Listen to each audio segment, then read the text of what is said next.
Bonjour, bonjour à toutes et à tous et bienvenue dans cette toute nouvelle émission centrée sur le régionalisme. Eh bien oui, nous allons aborder dans une série d'enregistrements le régionalisme et surtout la question de l'occitan, de l'Occitanie. Nous aborderons beaucoup de sujets divers et variés. Aussi, je ne sais même pas combien d'émissions y seront consacrées. Mais par contre, ce que je sais, c'est que nous sommes trois. Bonsoir Vlad. Bonsoir tout le monde. Comment ça va ? Ça va très bien. Très bien, cool. Et bonsoir Adrien. Bonsoir, Comment vas-tu ? ça va très bien, je te remercie. Bon, très bien. Alors, ce que je vous propose pour démarrer tranquillement, c'est qu'on fasse un petit tour de table d'exposition de qui nous sommes, de pourquoi nous sommes là, d'où nous parlons, quoi, chacun d'entre nous. Et pour donner le ton, je sais que c'est pas très poli, mais je pense que je vais commencer moi pour expliquer pourquoi je voulais parler de régionalisme. C'est parce que donc je suis né dans le Gers, je suis né à Auch, j'ai grandi dans les environs de Auch, à Castelnau-Barbarins, et je voyais très régulièrement, presque tous les week-ends et tous les mercredis, mes grands-parents qui me racontaient quelques histoires de leur jeunesse, d'après-guerre. Il y avait souvent quelques mots qui popé comme ça, des expressions à kokebun milodiou, des trucs comme ça. Mais de moi-même, je me suis jamais vraiment intéressé à la chose enfant, et eux-mêmes ne m'ont jamais particulièrement parlé de ça. Je me souviens que ma grand-mère m'amenait de temps en temps à des bals où elle dansait le rendez-vous. Mais de moi-même, j'ai pas plus de souvenirs que ça. Et également, j'ai le souvenir dans mon enfance de voir mon père qui leur parlait parfois une phrase ou deux en patois en disant où me basses-tu, ce genre de truc. Et voilà, c'est passé mon enfance, mon adolescence dans ce genre de choses. Et malheureusement, les choses étant ce qu'elles sont, le temps passe et certaines personnes disparaissent. Et je me retrouve aujourd'hui, à l'approche de la trentaine, à me poser des questions sur mes racines, sur mes origines, de pourquoi est-ce que je suis si heureux dans ce département, dans cette région, et d'où ça vient, d'où viennent toutes ces expressions, cette façon de parler, qu'est-ce que ma culture au final. Et du coup, c'est pour cela que je vous ai contactés tous les deux dans l'espérance de pouvoir faire ce qu'on est en train de faire, donc une émission pour parler de l'Occitanie, de l'occitan, du patois, du gascon, de toutes ces choses-là dont je n'ai aucune connaissance. Et du coup, je vais vous demander d'être extrêmement... ça y est, j'ai perdu les mots... professeur avec moi, de bien Pédagogue. pédagogue, merci beaucoup, De rien. et de m'aider à comprendre toutes ces choses. Donc, si vous, les auditeurs, les auditrices, vous êtes dans la même situation que moi, j'espère que cette émission vous accrochera bien et vous plaira parce que normalement, elle est faite pour ça, pour découvrir un peu les choses. Mais je pense que si vous êtes connaisseur ou connaisseuse, vous apprendrez d'autres choses et puis ce sera l'occasion de croiser certaines connaissances et réflexions. Je sais pas, Vlad ou Oui. Adrien, qui... Allez, je commence? Ouais, Ouais, vas-y. Allez, merci.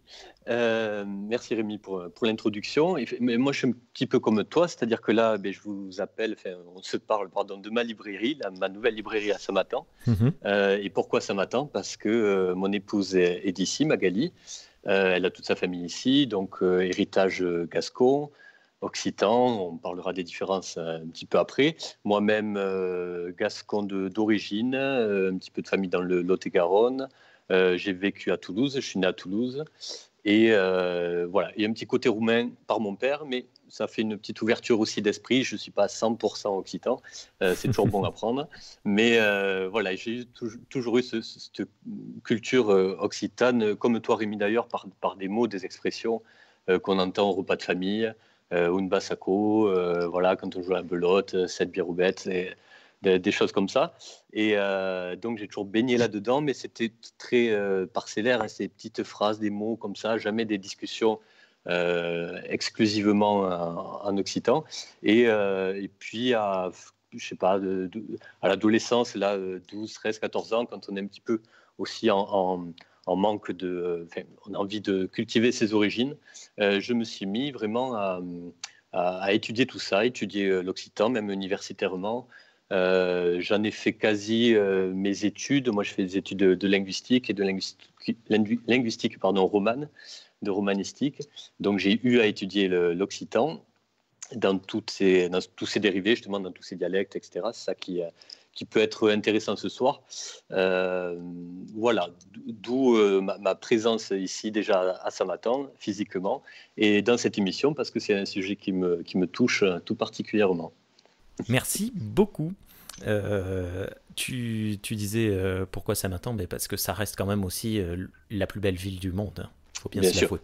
Et par contre, tu parlais de tes origines un peu roumaines. Il faut savoir que ma mère n'est pas du tout gasconne. Elle n'est pas du tout d'ici. Elle est du nord Pas-de-Calais. Ce qui fait que je dois être un des seuls gascons blonds.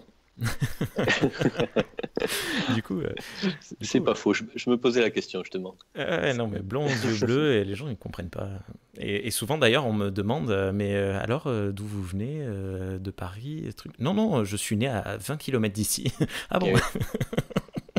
Moi j'ai le nom en plus, hein. Vladimir Moscovici, ouais. Côté Gersois, là il faut chercher quand même. C'est vrai que c'est des questionnements qu'on pourra aborder d'ailleurs. Et toi, Adrien, dis-nous tout, dis-nous d'où tu parles. Alors, je parle aussi de Samatan et je suis. Je voulais d'abord te remercier, Rémi, d'avoir fait de cette initiative. C'est intéressant et c'est important, je pense. Hein, et ça fait d'autant plus plaisir qu'on arrive à réunir trois personnes comme nous de la même classe d'âge qui ont un intérêt pour ces questions-là, parce que ça semble pas si évident. Et en fait, quand on lance ce genre de sujet, on voit qu'il y a du monde qui sort du bois. Et je pense qu'on n'est pas les seuls à s'interroger là-dessus et que ça peut faire école. Enfin, c'est ce que je souhaite en tout cas. Donc merci pour ça. C'est une question qu'on abordera, parce que je me demande vraiment à partir de quel âge, parce que Vlad, tu parlais de l'adolescence, moi c'est dans ma jeune adultesse que j'ai commencé à me poser ces questions, et je me demande vraiment, les enfants, les ados, mon fils, est-ce que ça l'intéresse réellement, est-ce qu'il comprend, est-ce qu'il saisit, est-ce qu'il y portera de l'intérêt plus tard. Bon, ça c'est des questions, tout autant de questions que l'on abordera, si c'est pas aujourd'hui, un de ces jours. Et donc du coup, pour me situer un peu, j'habite aussi à Samatan. J'ai appris après m'être installé à Samatan que mon nom de famille venait d'ici, venait d'ici de longue date, qu'elle faisait vraiment, qu'elle était vraiment installée dans le bassin du Savès depuis très longtemps. C'est un nom qui est très commun dans la région et donc, c'est une sorte de retour aux sources involontaire, mais qui est amusant pour l'anecdote. Mais pour autant, moi, mon lien avec l'explication de mon intérêt pour ces questions-là, c'est, on se le disait quand on en parlait ensemble, c'est quelque part, pas contrairement, mais Vladimir a eu un acte positif d'apprentissage et d'immersion. Moi, pour le coup, c'est plutôt l'inverse. J'ai vraiment l'impression d'être né là-dedans. J'ai grandi à Toulouse principalement, dans une famille dont certains membres étaient occitanistes, engagés et politiques, prof d'occitan. Voilà, donc j'ai vraiment baigné dans cette culture-là, sans pour autant qu'on arrive à me faire apprendre la langue correctement. Donc le côté anecdotique et plaisir de la langue, c'est la même chose que les anecdotes que vous racontiez, les repas de famille, le vocabulaire, les choses comme ça. Donc voilà, et avec un volet aussi, j'ai un oncle qui nous amenait au concert, qui nous a amenés aux expositions, etc. Et là, plutôt à Carcassonne, donc plutôt du côté où on parle languedocien. Mais bon, avec voilà, cet accès à la culture occitane vivante et actuelle, moderne. Donc je découvre en m'installant à Samatan le volet gascon, qui me semble tout aussi intéressant et faire partie de la même ligne de l'Occitanie au sens large. Et donc voilà. Ouais. J'ai à peu près fait le tour, je crois.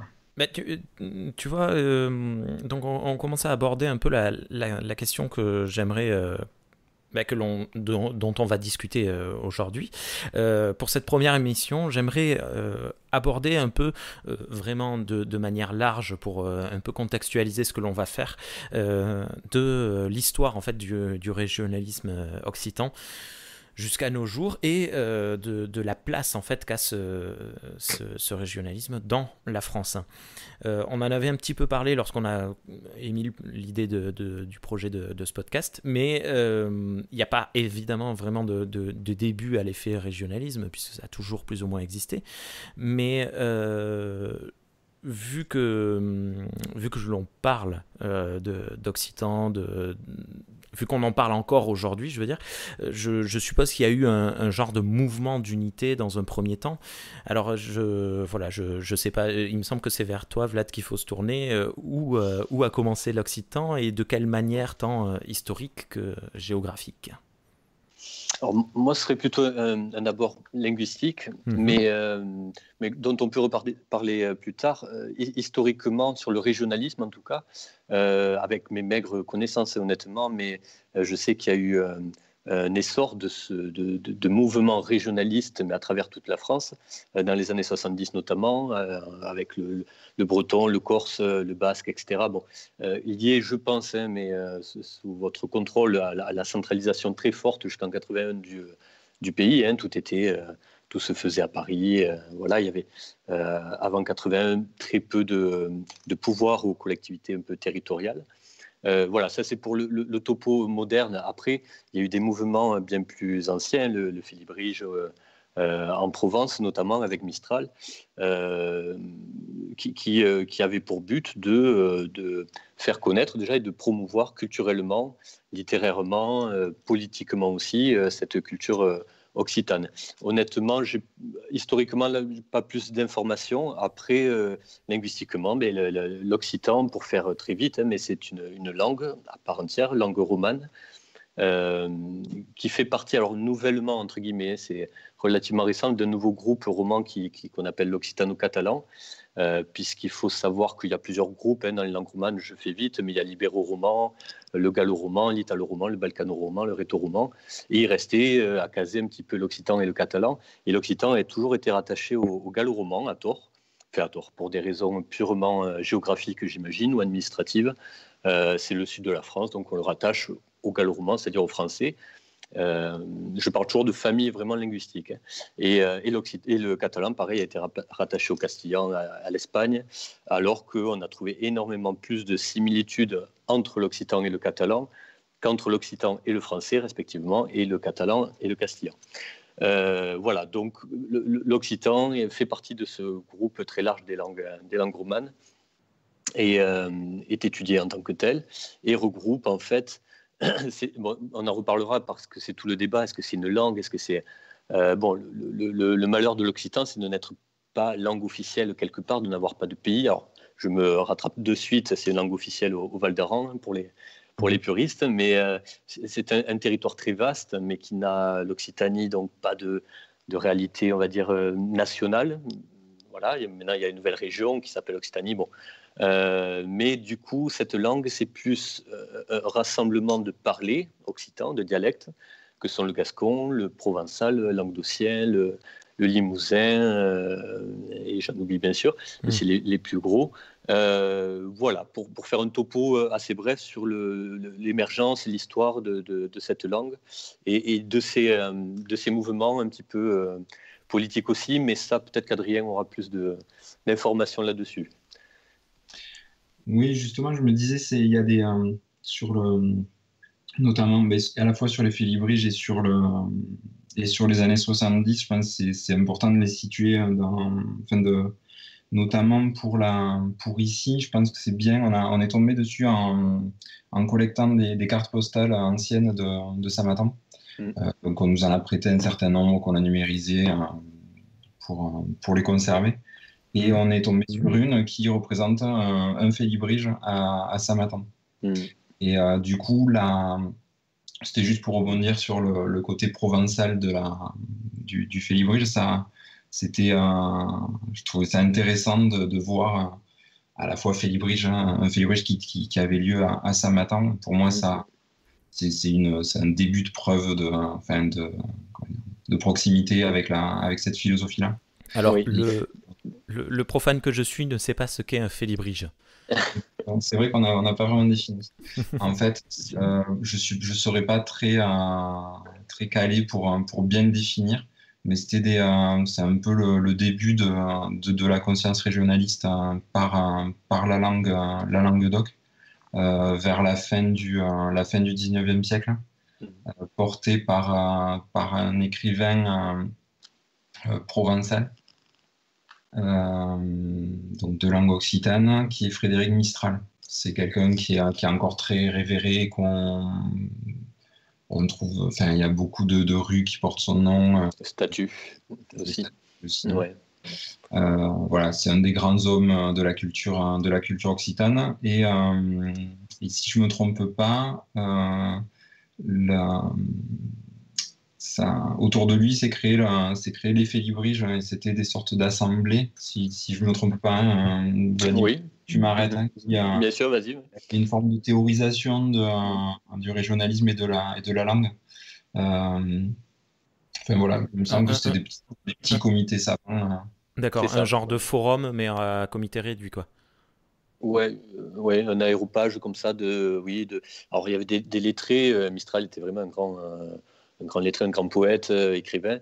Et puis tous les notables, pour le dire vite, c'est vrai que c'était quand même une assemblée un peu, pas élitiste, mais c'était les premiers peut-être théoriciens de la langue et de la culture occitane. Et ça, c'était dans quelles années, vous avez dit ? C'est fin du 19e.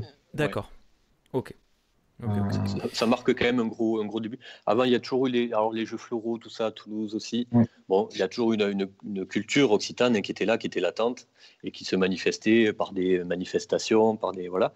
Mais c'est vrai que c'est peut-être le point de départ d'un mouvement et qui n'était pas forcément politique. C'était vraiment culturel, à mon sens, de ce que j'en connais. Voilà, et c'est presque à cette époque-là aussi qu'on appelait la langue d'oc, parce qu'elle a eu énormément, l'occitan a eu énormément d'appellations, mais dans la littérature, avec un grand L, pas dans les livres, enfin pas dans les romans, mais dans les articles, dans tout ça, la langue d'oc était appelée le provençal pendant pas mal de temps. Alors ils sont tous passés, il y a eu le gascon, le languedocien maintenant plutôt, mais oui, longtemps, la langue d'oc, c'était le provençal, opposé un petit peu au français ou à la langue d'oïl septentrionale. Ok. Et alors physiquement, parce qu'on a un petit peu juste effleuré l'idée qu'il y avait une nouvelle région Occitanie, mais j'ai vu sur les divers réseaux sociaux une montée de colère, parce que moi j'ai pas bien compris toutes les cartes, les choses qu'on voit. Apparemment en fait c'est pas du tout juste ça. L'Occitanie historiquement c'était bien plus vaste, c'est ça ? Non, absolument pas. Et je pense que c'est quelque chose qu'il faut. Je pense que l'explication qu'on peut faire maintenant, il faut vraiment l'étendre, je pense, y compris à certaines preuves historiques issues de l'administration.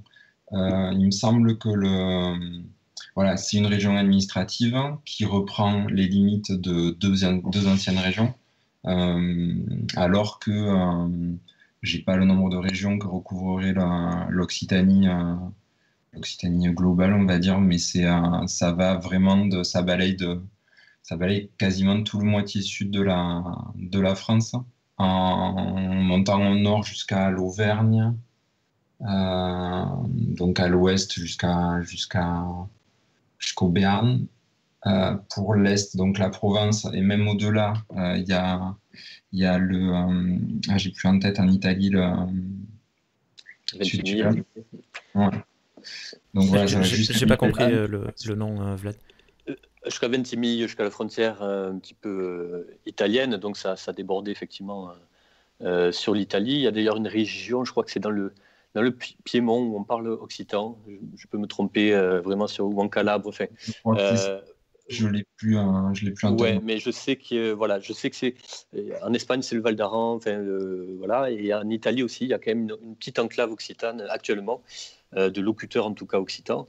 Donc c'était un domaine très très vaste linguistiquement. Tu parlais du Béarn, mais on peut remonter jusqu'à Bordeaux. Hein, oui, mais voilà, en gros ça va de Bordeaux à Nice, hein, pour faire simple, en débordant un petit peu. Effectivement au nord ça montait quand même pas mal avec tout ce qui est Limousin, Auvergne et Limousin. Ouais. Ah oui, d'accord. C'est c'est la moitié de la France actuelle. Ouais. Ok. C'est la moitié. Ça va bien au-delà du coup de la région administrative actuelle qui est largement. Ouais. Voilà, comment dire, je pense que ça va dans le sens de certaines critiques qu'on peut faire à l'Occitanie moderne, d'être très centré autour de Toulouse et de Carcassonne, enfin de Montpellier même. Ouais. Autour de Montpellier, voilà, d'avoir une polarité très, très toulousaine et montpelliéraine, très languedocienne finalement. Ouais, ce sont deux pôles très importants administrativement, tout ça. Mais je te rejoins dans le sens où ça alimente un petit peu le côté languedocien de l'Occitanie, qui est très reproché, y compris dans ses emblèmes. Hein, le drapeau occitan, bon, c'est très pas méditerranéen, méridional, on va dire, mais centré comme ça sur Toulouse et l'Aude, Narbonne, etc. Et ça met un petit peu de côté le côté gascon à gauche, hein, et à l'ouest, et le côté provençal à l'est. Voilà, bon, après, c'est qu'un terme, une terminologie, mais les mots ont leur importance, et c'est vrai que c'est une dénomination qui est un petit peu excluante, il me semble. Moi je suis très content d'appartenir justement à cette nouvelle région. Je me sens plus, occitan que Aquitaine, Nouvelle-Aquitaine ou Bordeaux. Il y a beaucoup d'influences autres, que ce soit basque, anglaise, anglo-saxonne. Bon, voilà, donc ça a été centré autour de ces deux anciennes régions qui sont Midi-Pyrénées, Languedoc-Roussillon, et qui sont peut-être pour beaucoup les plus représentatives, mais peut-être à tort, puisque l'Occitanie, c'est quand même beaucoup plus large. Et ça alimente pas mal de débats. Ouais. Pour avoir vécu à Bordeaux, en effet, c'est très, très anglo-saxon là-bas. Ouais. Ok, alors, si je ne dis pas de bêtises, et vous me rattrapez de suite si je dis des bêtises, dès la fin de la Deuxième Guerre, même un petit peu avant, on a forcé le sentiment d'unité des Français, comme tu disais, la centralisation, en faisant oublier toutes les langues et les façons de vivre régionales. Puis, dans les années 50-60, la génération suivante, donc plutôt 60, a continué d'oublier ce sentiment en mangeant du chewing-gum et en écoutant les Beatles. Mais alors, quid de la nouvelle génération ? Tu parlais des années 70, quand on a commencé à avoir un renouveau vers... un retour, au régionalisme. Et qu'est-ce qui s'est passé là maintenant depuis ces 40 dernières années? Où est-ce qu'on en est actuellement? C'est la question. Cause, comme on dit, ouais. Et vas-y Adrien, si tu veux. En plus, bon, les années 70, il y avait un côté quand même assez violent, honnêtement. Hein, comment ça s'appelle, hein, au Pays Basque, hein, le TA par exemple, le FLNC en Corse. Tout ça, même culturellement. Alors là, pour le coup, on est bien loin de la violence. Le côté positif, c'est que beaucoup de groupes, notamment de musique, moi je pense à pas mal de choses, hein, à Villette, à Marty, tout ça, c'est les années 70, et dans toutes les régions, en Bretagne aussi, Voilà. Mhm. Et donc ça, c'est peut-être le côté un peu positif d'une représentativité culturelle d'une langue, d'une culture, etc. Mais derrière ça, il y avait quand même des mouvements assez violents aussi. Et donc c'est pas plus mal qu'on soit sorti au moins de cette revendication un peu violente. Je pense qu'il faut continuer avec le culturel. Mais comme tu disais, pendant ces années-là, moi je trouve qu'il y a un renouveau maintenant, et Adrien peut nous en parler aussi. Mais qu'entre-temps, bon, effectivement, il n'y a pas eu grand chose. Moi, j'ai eu participé à des manifestations pour vraiment la défense de la langue occitane sur Toulouse. Bon, on était trop pelés, et puis ça faisait pas changer quoi que ce soit. Il y a quand même eu la création des calendrettes ou des choses comme ça, des initiatives qui sont vraiment positives. C'est un terreau sur lequel il faudrait qu'il y ait voilà, une nouvelle génération qui reprenne ça en main. Et je pense qu'on y arrive parce que les générations justement changent.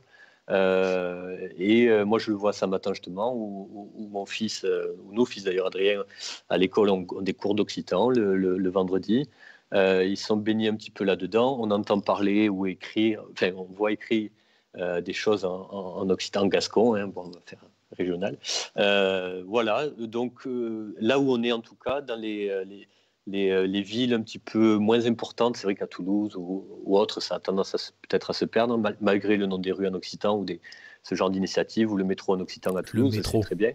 Ouais, le nom des arrêts, alors ça fait rire alors les Français d'ailleurs, mais les touristes sont particulièrement curieux. Enfin, moi j'ai eu des situations où voilà, je voyais des gens être contents de voir qu'il y avait une langue un peu sous-jacente, un peu régionale, dans une ville aussi importante que Toulouse. Et c'est un peu tout le drame de la France, et qui, encore une fois, a eu un pouvoir très fort et très centralisé, mais depuis Villers-Cotterêts, presque, quand le français, et ça c'est le XVIe siècle, quand le français a été imposé, on va dire, à tout le territoire. Une création d'une académie française très tôt aussi, au XVIIe.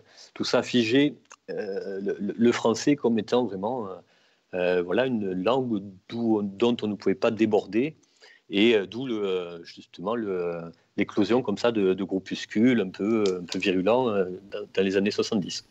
Voilà, donc ça c'est pour faire le topo. Maintenant où on en est, je me pose la question. Je trouve qu'il y a un renouveau intéressant.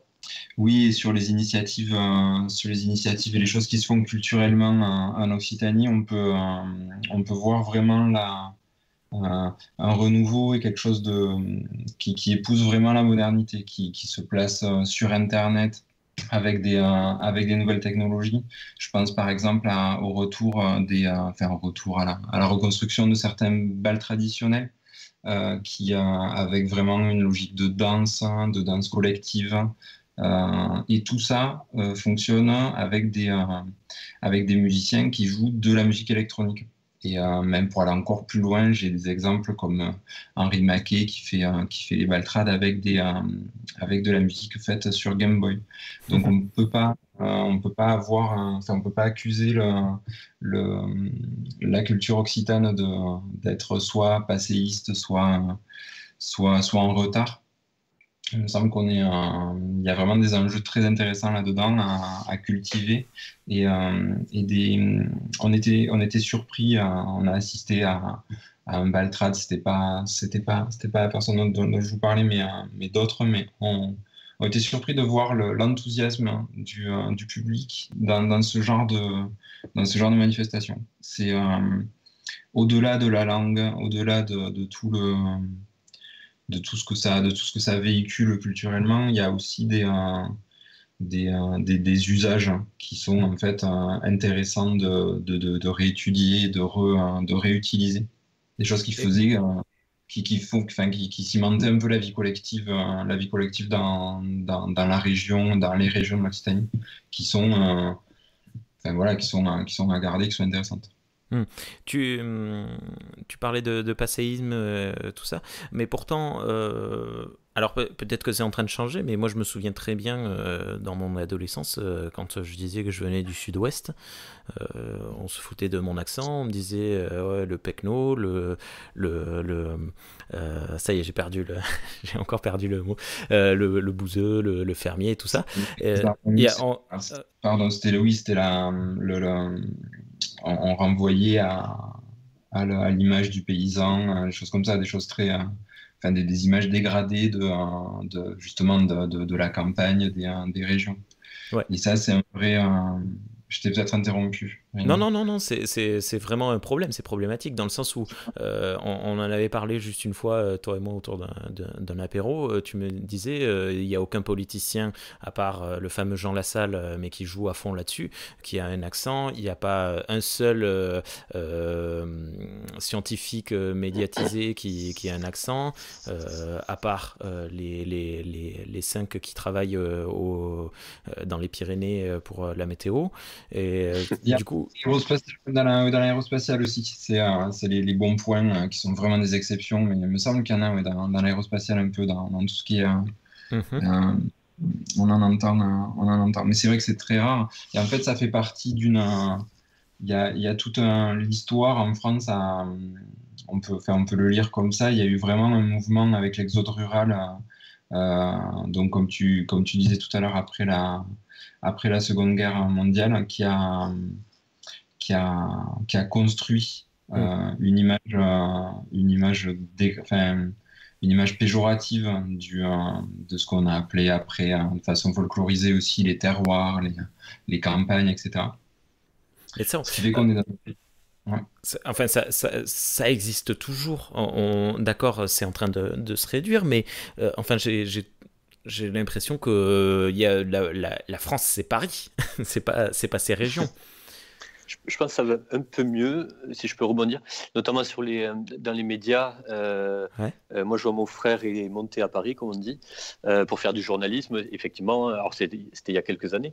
La première chose qu'on lui a apprise à faire, c'est de perdre son accent toulousain. Voilà. Si un jour il voulait faire de la presse orale, donc radio ou télé, voilà. Mais il me semble que c'est plus forcément dans les directives actuelles et qu'on laisse un peu plus, voilà, ce serait bien que quelqu'un puisse témoigner, mais un peu plus de liberté à ce qu'on est, à ce qu'on représente, par exemple. Voilà, il me semble, mais depuis très peu. Je ne sais pas de quand date l'exemple de ton frère, mais moi j'ai ma compagne qui a fait l'école de journalisme de Toulouse. Et très vite, pour les cours de radio, on l'a. Oui, par exemple. Elle a refusé. On l'a incité à se rapprocher d'un orthophoniste pour travailler sur la perte d'accent. Je parle de Paris, mais effectivement, dans quelque école de journalisme que ce soit, même régionale, effectivement, je pense que c'est quelque chose qui est. Il y a une espèce d'uniformisation des gens, enfin, en tout cas de l'accent et du langage, de la communication. Oui, complètement. Et je pense que c'est la suite c'est la suite du centralisme. On n'a pas, enfin, je sais pas si ça vous a, si vous l'avez remarqué, mais dans les nouvelles sur ce qui va rester confiné, ce qui se déconfine, les services qui reprennent, etc. On était super heureux à Samatan de savoir que le RER fonctionnait à 70%, des choses comme ça. Mais dans la logique française, c'est quelque chose qui est très normal en fait. Ça intéresse tout le monde de savoir que les Parisiens se déplacent. Parce que c'est vrai que le centralisme est tel qu'on a ça. Mais je suis content d'entendre que tu dises que qu'il y a des choses encourageantes et positives de ce côté. Mais genre... C'est que du ressenti. Hein. Je n'ai pas forcément d'exemple précis, mais on le voit aussi avec la diversité même ethnique à la télé, en représentation. Voilà, je pense qu'il y a moins d'attention faite au paraître, au langage, etc. Il me semble. Mais vraiment, c'est un ressenti très léger et j'ai pas forcément de quoi m'appuyer. Mais j'espère être dans le vrai pour les prochaines années, pour l'avenir. Ouais. Alors, pour témoigner de mon point de vue, et je vais parler d'une des seules choses que je connaisse au monde, c'est le podcast. Je fais beaucoup de podcasts et j'écoute beaucoup de podcasts. Et en francophonie, on entend de plus en plus d'accents de plus en plus marqués. C'est-à-dire que quand j'ai commencé à écouter du podcast il y a une dizaine d'années, donc c'est récent, hein, il y a vraiment une dizaine d'années, les seuls accents marquants que j'entendais, c'était les Belges. Mais le reste du temps, beaucoup de gens qui essayaient de parler le plus platement possible. Et là, depuis quelques années, alors il y a une quantité de Québécois qui font du podcast. Bon, eux, ils devaient déjà en faire. Je pense que c'est moi qui les ai découverts sur le tard. Mais j'ai l'impression que ça se décentralise, du moins dans la manière de parler. Et d'ailleurs, la capitale française du podcast est à Rennes, c'est Podrennes. C'est là-bas que tout se joue. Les trois quarts des productions de qualité podcastique se font là-bas. Mais après, bon, c'est parce que le médium podcast a la force de sa facilité, en fait. Il y a pas on n'a pas besoin, c'est pas comme la radio où on devait tous se rendre à un point pour pouvoir émettre. On peut émettre depuis là je suis dans mon salon, quoi. Ok, alors c'est pardon à l'intérêt du podcast là-dessus en tant qu'outil de décentralisation pour ça, et c'est vrai que du coup ça donne peut-être ça minimise le filtre de l'accent, c'est vrai. Ouais, mais de toute façon, en toute honnêteté, le podcast, c'est pour le moment, selon moi, le média le parfait, parce que on ne peut pas appuyer la moindre forme de pression dessus, parce que c'est un média diffusé via Internet, donc ça part dans tous les sens. Du moment où un fichier est quelque part, il est partout. C'est un média relativement jeune pour le moment, donc ça en France, ouais, ça a une dizaine, peut-être 15 ans, ouais, un peu moins de 15 ans. Dans le monde entier, aux États-Unis, ça a une trentaine d'années déjà, mais enfin aux arrivées d'Internet, quoi. Mais dû à sa jeunesse, le podcast est encore très positif, très bienveillant, donc tout le monde a sa place, et enfin pour le moment c'est vraiment un média excellent pour parler de tout et n'importe quoi. On dit souvent que les vidéos sur Internet, je parle de YouTube évidemment, commencent à décliner. Décliner, je suis nul, hein. J'aurais dû écouter un peu plus à l'école, moi. Les médias, notamment YouTube, commencent à décliner depuis une dizaine d'années. C'est probablement parce que, à l'inverse, le podcast permet beaucoup de choses, et on a beaucoup de productions qui parlent de ces questions. Alors, de langue aussi précisément, je parle de régionalisme ou d'accent, peut-être pas directement, j'ai pas d'exemple en tête, mais après bon, je peux pas tout écouter parce qu'il y en a des millions, mais de suite me vient en tête le podcast dont j'avais parlé dans le ciné-club de Saint-Nathan, le Parler comme jamais, qui avait traité dans un épisode justement de ces questions de personnes à accent, et de la vision qu'avaient les Parisiens, les centralisés, les gens normaux, là-dessus. Mais il y a quand même quelque chose qui est inversé, c'est-à-dire que je parlais tout à l'heure en début d'émission de mon physique, hein, du fait que je sois blond, peau claire, les yeux bleus, tout ça. Bon, à la limite, ça, on s'affiche. Mais quand je m'exprime, je suis au contact d'une clientèle au quotidien. Hein, je vends des chaussures. Et on m'a souvent dit, mais d'où est-ce que vous venez? Mais pas que à cause de mon physique, mais aussi à cause de ma manière de parler. On me dit souvent, mais vous n'avez pas l'accent d'ici. Alors que j'ai pas particulièrement cherché à le cacher, c'est juste que ça s'est fait comme ça. C'est peut-être probablement un contre-coup de cette deuxième génération, donc la génération de nos parents qui ont essayé de continuer d'oublier ces manières de parler, ces langages, ces airs qui roulent, ces choses-là. Ou vous n'allez pas du tout être d'accord parce que ce sont justement vos parents qui vous ont... Non, il me semble qu'il y a une génération voire deux. Je pense que nos grands-parents déjà avaient interdiction de parler patois, comme on disait, à l'école, pour ceux qui sont allés à l'école. Donc déjà, il y avait un contrôle sur ces générations-là pour pas que ça sorte de la famille, en gros, et du village. Voilà, donc après, ils ont éduqué leurs enfants, donc nos parents, un petit peu là-dedans. Et effectivement, il me semble qu'il y a une génération de gens, hein, donc de l'ordre de l'âge de nos parents, qui n'ont pas forcément voulu oublier, mais qui n'ont pas eu les armes pour cultiver un petit peu ce côté-là. Et c'est peut-être là que ça a fléchi. Pardon, et que nous, on est arrivé derrière avec seulement quelques mots comme ça en tête. Voilà, moi je verrais comme ça la courbe. Je ne sais pas ce que tu en penses, Adrien. Moi, je pense qu'il y a plusieurs choses. Je pense qu'effectivement, comme vous disiez, c'est un peu la suite logique de l'interdiction de la langue à l'école, tout ça. Et puis aussi le fait qu'il y ait vraiment eu quelque chose de l'ordre de la ringardisation un peu volontaire des accents. Et pour être cool, il fallait pas avoir l'accent d'une certaine façon. La culture c'est beaucoup faite à partir des années 70 en Angleterre et aux États-Unis. Enfin, c'était vraiment la culture américaine et les Beatles et les Rolling Stones c'était beaucoup mieux d'avoir l'accent anglais que d'avoir l'accent gascon, je pense. Ouais. Il y a un terme en linguistique qui s'appelle la schizoglossie, on appelle ça. C'est vraiment la honte de parler son patois, voilà, de paraître, d'être ce qu'on est tout simplement, parce que le paraître ou les codes font que c'est mal vu et qu'on est tout de suite taxé de paysans ou autre.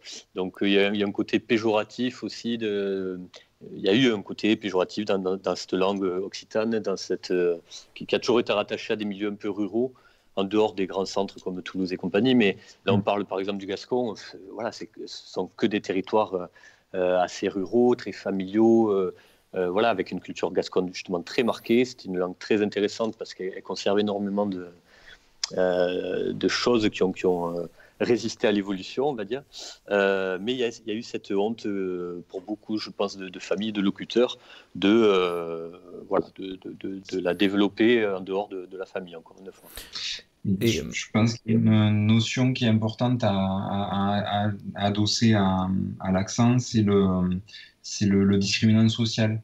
Je pense que l'accent a tendance à se perdre dans certaines classes sociales plutôt élevées et à perdurer, se renforcer dans d'autres couches sociales. C'est pas quelque chose de... Comment dire, il n'y a pas de phénomène naturel à ça, hein. C'est, je pense, une volonté de s'extraire de quelque chose. Alors, est-ce que c'est une bonne chose de s'en extraire ou pas? Mais je pense que c'est un marqueur social, il me semble, maintenant. Oui. On voit, j'ai passé un an à Aix-en-Provence. Je passais beaucoup de temps à Marseille. On se rend compte que on peut fréquenter des gens qui sont du même, qui habitent, enfin, qui sont quasiment voisins. Et selon les milieux sociaux, selon les études suivies, des choses comme ça, il y a des gens qui auront beaucoup plus l'accent que d'autres. Vraiment. Ouais, ça ne m'étonne pas. Ouais. Et alors, Aix-en-Provence n'a pas d'accent, il n'y a pas vraiment d'accent à Aix-en-Provence. Ah ouais, on est à 20 ou 30 km de Marseille. d'accord. C'est un côté assez lunaire, en fait, du point auquel il y a une sorte de muraille sociale qui s'est créée autour pour sortir de ça, parce que ça le fait pas, parce que c'est pas... Enfin voilà, on aspire justement à se normaliser, s'aspire à pouvoir arriver à Paris par le train ou par l'avion et à pouvoir passer pour un local, je pense. Ouais. Un nez intramuros. Yeah. Qui voudrait vivre et naître entre des murs? Mais c'est pas possible, ça. Et alors, du coup, cette fracture-là qui s'est faite sur presque 2 générations, comment est-ce qu'on arrive à retrouver aujourd'hui toutes ces racines? Il reste beaucoup d'écrits ou c'est une tradition vraiment plutôt orale? Comment ça fonctionne aujourd'hui, tout ça? Enfin, comment on a pu vraiment renouer de plus en plus avec notre passé? Mais malgré tout ça, justement, malgré des décennies, on va dire, d'abandon un petit peu du régionalisme, hein, voilà. Oui, dramatisons, on a été totalement... Ouais, voilà, abandon, c'était le désert, no man's land. l'Occitanie. Mais il y a quand même de beaux restes, j'ai envie de dire. Enfin, moi, je vois ici, surtout ici à Saint-Martin. Alors, je n'ai pas toujours vécu ici, donc je ne sais pas s'il y a une continuité là-dedans. Mais encore une fois, il y a pas mal de choses écrites en occitan, enfin en gascon. On entend parler beaucoup vraiment gascon entre les gens, même si c'est quelques mots, mais adiou, adichat, bon, rien que ça, ça résistait tout simplement. Alors, encore une fois, je pense que la Gascogne est préservée de ça par rapport à d'autres régions où il y a eu des grands pôles administratifs, voilà, comme encore une fois Toulouse et Montpellier. Où, voilà. Mais ici, en tout cas, il me semble que tout n'est pas perdu et que quelqu'un la génération qui arrive et qui voudrait cultiver tout ça pourra le faire sans mal, par les danses, par des chants qui sont encore actuels. Effectivement, il y a un peu plus d'écriture qu'avant. Des gens, c'est quand même des langues de tradition orale. Il y a quand même des spécialistes ou des gens passionnés qui ont retranscrit des chansons que leur chantait leur grand-mère ou j'en sais rien. Plus tout le numérique, pas le numérique, mais Internet, tout ça, on peut stocker quand même pas mal d'informations écrites, voire phonétiques autour de ça. Donc on est peut-être mieux armé qu'il y a quelques années, quelques dizaines d'années, si on veut reprendre un petit peu le flambeau. Oui, il me semble, pardon, il me semble que il me semble qu'effectivement, enfin, il y a eu après le grand enthousiasme avec la nouvelle chanson occitane, avec le Larzac, qui a vraiment donné à la jeunesse de l'époque l'envie de se réapproprier la langue, et puis certain nombre de valeurs, etc., qui étaient véhiculées avec. À la suite de ça, la période plus creuse qu'on peut voir, je pense que ça a aussi été une période propice à l'académisme, en fait. Il me semble qu'il y a une forme de développement académique de la langue qui s'est créée à ce moment-là. Et que peut-être plus dans l'université que dans la société. Et là, on est, à mon avis, à un moment de résurgence dans la société, après ce passage plus théorique, peut-être. Enfin, c'est plus une sensation que quelque chose que j'ai pu vraiment observer, mais il me semble que quelque part, les jeunes intellectuels qui ont fréquenté l'Occitan ou qui ont pris part à l'occitanisme des années 70 en ont fait profession par la suite. Et donc sont devenus, ont écrit, ont compilé, etc. Et maintenant, il me semble que je ne sais pas trop où en est la recherche d'ailleurs en linguistique sur ces langues-là en termes de vitalité, je veux dire. Mais il me semble voilà, qu'il y a un peu un va-et-vient entre la culture et la culture, je veux dire la culture vraiment vivante et l'académisme. Voilà, il me semble que ce temps mort était un temps plus théorique. Je sais pas ce que tu as dit. Oui, c'est ça. En tout cas, il y a eu un héritage, comme tu dis, qui devient accessible, ou en tout cas qui est un peu plus qu'avant. Voilà, donc pour résumer, mais je suis assez d'accord. Et quant aux études, alors moi j'ai quitté l'université il y a quelques temps, mais en tout cas moi j'étais un dernier romaniste en France, ça se fait plus du tout, l'étude des langues romanes, en France en tout cas, ou très peu. C'est surtout en Allemagne que c'est ça, ou en Espagne que ça continue d'être. Donc la linguistique, elle n'est pas ça. Quand j'en suis parti, la discipline qui faisait fureur, c'est le TAL, le traitement automatique des langues. Donc, les linguistes maintenant, ils sont plus informaticiens que linguistes et ils sont là pour créer des programmes qui vont aider les linguistes. Mais bon, voilà, s'il n'y a plus de linguistes derrière, bon, ça c'était mon coup de gueule. Mais en tout cas, non, après, sur les études occitanes, il y a quelques dialectologues encore. Moi, j'en connais quelques-uns qui travaillent sur l'occitan. Donc, il y a encore des études, mais la linguistique n'en est plus trop à ces études un peu romanes et très classiques que moi j'adore vraiment, mais de morphologie, phonologie. Voilà, on n'en est plus trop là, quoi. On se tourne un petit peu plus vers des programmes informatiques ou des choses comme ça, ou des langues malheureusement plus internationales. C'est un petit peu malheureux, mais moi, les derniers linguistes que j'ai côtoyés ne parlaient que français, anglais. Voilà, pour des linguistes, je trouvais ça un peu faible, un peu formaté, on va dire, mais c'est l'évolution aussi de cette discipline. Donc sur les études occitanes, il y a eu un grand essor dans les années 70, comme tu as dit, académique, etc. Donc ça a permis de constituer cet héritage dont j'ai profité moi, de reprendre moi un peu le flambeau, mais je me sentais un peu esselé, on va dire.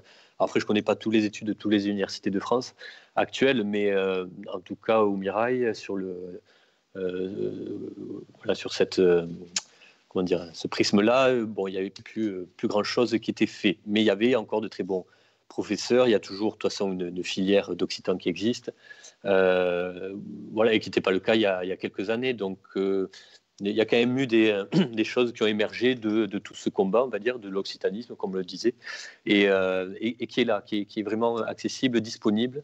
Après, il faut que peut-être les mentalités changent, en tout cas que les gens s'y intéressent un petit peu naturellement, que nous-mêmes on transmette à nos enfants des choses.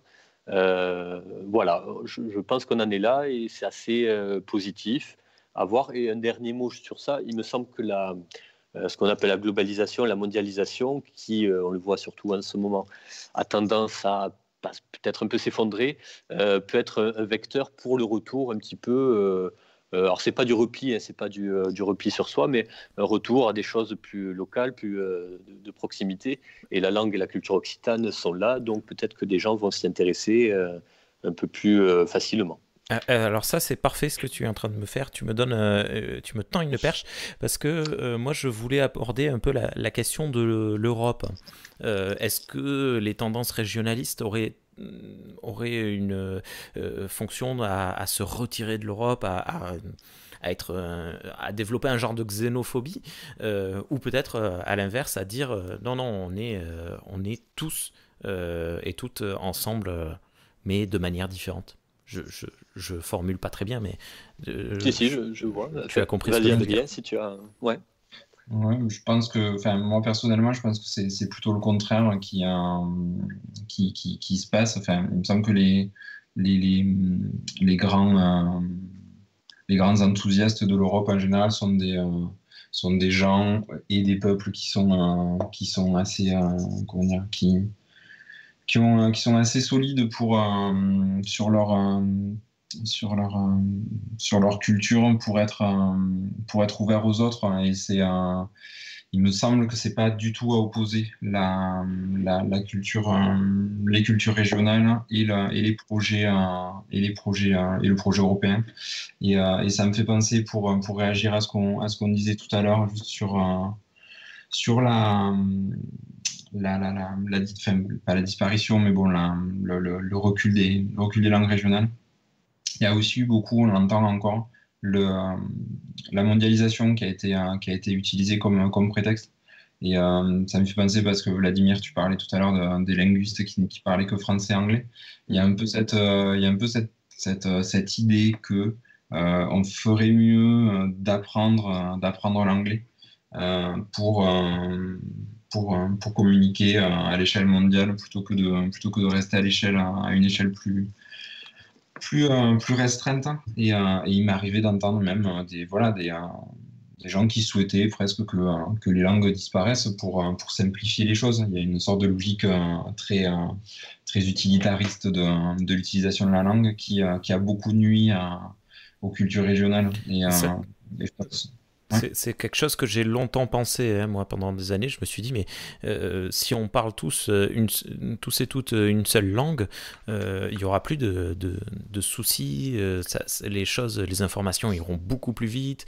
Ce serait le début d'une tombée des barrières. Quelle horreur. Universel. Je pense que c'est une idée. C'est une idée qui est. Je pense que c'est une idée qui est assez fondamentalement fausse. C'est un peu la standardisation qui semble résoudre des difficultés, alors que ne serait-ce que les preuves apportées de l'élasticité cérébrale des gens qui sont bilingues, voilà, que la multitude des cultures et beaucoup plus que l'addition en fait des richesses des deux cultures. Ça crée encore une troisième chose. Enfin, c'est vraiment du coup c'est exponentiel. Alors que c'est vrai que si on standardise, ce qui est malheureusement quand même, il y a quand même encore un mouvement là-dedans. Hein. On continue l'anglicisation d'un peu tout. On peut le regretter ou on peut trouver ça amusant aussi. Hein. Moi, je suis pas, j'ai pas dit d'arrêter là-dessus. Mais enfin voilà, je pensais vraiment reparler de la mondialisation en tant que problème en fait en tant que chose qui a été utilisée contre le régional. Et c'est vrai que tu fais bien, Rémi, de parler du projet européen qui est pas en très bonne santé en ce moment et dernièrement, il me semble que ça s'arrange pas. Je le déplore vraiment au plus haut point, mais pour le coup, voilà, le dynamisme enfin, moi, pour avoir fréquenté des gens qui étaient impliqués dans la politique et notamment le Parti occitan, des choses comme ça, ce sont les gens les plus pro-européens que j'ai rencontrés et qui ont vraiment cette logique comment dire, des peuples qui parlent entre eux. On l'a vu même culturellement avec Vladimir t'en parlait tout à l'heure avec les Basques, les Bretons, tout mouvement, notamment des années 70 et même après des années 80-90, tout s'est fait. Ça a été des gens, à mon avis, les régionalistes, ces régionalistes-là, qui ont été les gens les plus intéressés par les autres régions.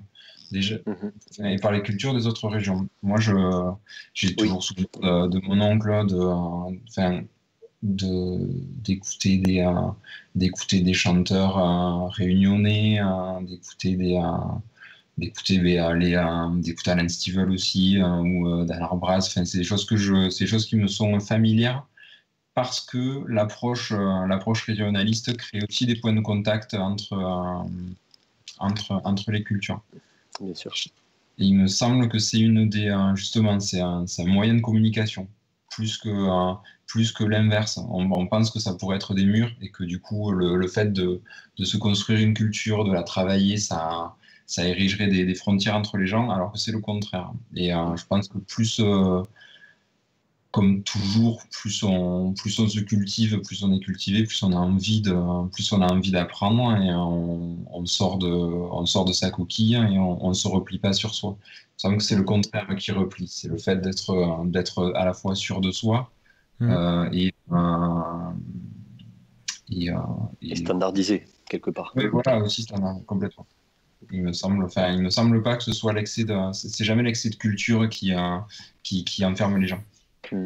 Ok, en tout cas, merci beaucoup à tous les deux. On s'approche de la fin de cette première émission, de cet épisode pilote, un peu. Avant d'aborder d'autres sujets, comme je le disais, on pourra parler, pourquoi pas, justement, des langues et des nuances qu'il y a entre les divers patois, les langues, le gascon, le languedocien, tout ça. Alors, une fois de plus, je le redis, je ne maîtrise rien du tout, donc... j'ai peut-être dit, rien qu'en disant ça, des bêtises. Voilà. Donc, merci beaucoup à toi, Vlad. Merci à toi, Rémi, de l'invitation. Merci à tout le monde d'avoir écouté. C'est pas une invitation, tu es chez toi. C'est gentil, j'y reste alors. Merci beaucoup, Adrien. Avec plaisir, Rémi, et merci à Vladimir aussi d'avoir... merci à toi, Adrien, d'avoir complété, d'avoir discuté, échangé, c'est toujours un plaisir. Ouais, on se retrouvera. Alors, on n'a pas décidé d'un rythme. On en parlera hors micro, hein, on verra. Oui. Mais en espérant que la prochaine fois que l'on se retrouve, ce soit peut-être un peu plus physiquement autour de. Et oui, ce serait. J'allais dire d'une bière, mais peut-être qu'il y a des choses que boivent les Occitans qui n'existent pas ailleurs. Il y a des bières locales. J'embrasse. Voilà, j'embrasse le local. Donc, ça me va, tout me va, moi, tu sais. Tant que c'est liquide, ça va. Bon, tant que je vous propose pas un schnapps ou un truc comme ça va. Eh bien, voilà. je me tourne vers les auditeurs et les auditrices. Hein. On va dire les phrases habituelles que l'on entend partout et tout le temps maintenant, mais qui sont peut-être nécessaires. N'hésitez pas à prendre contact avec nous, à nous envoyer des petits messages, nous dire ce que vous avez pensé de cette émission et à parler autour de vous de ce qui est en train de se passer ici dans nos micros, à donc partager comme vous pouvez, comme vous voulez cette émission qui est écoutable sur toute forme de plateforme audio possible. Il ne me reste plus qu'à vous souhaiter une très bonne journée, une très bonne soirée, ce que vous faites, et à vous dire Adi Schatz. Je l'ai bon là? Ouais, il est bon. Félicitations.